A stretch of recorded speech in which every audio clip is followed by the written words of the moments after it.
அருகே இருப்பதனால் இரவுக்கு தெரியாத பகலுக்கு புரியாத பொழுதொன்று நீ காட்டினாய்.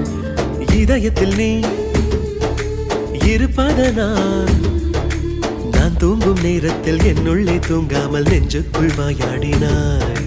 கண்ணாடி நீ கடிகாரம் நான் உன்னுள்ளே ஓடோடி வாழ்வே. காதல் எனும் கடுதாசி நீ என்றென்றும் அன்புடன் நான்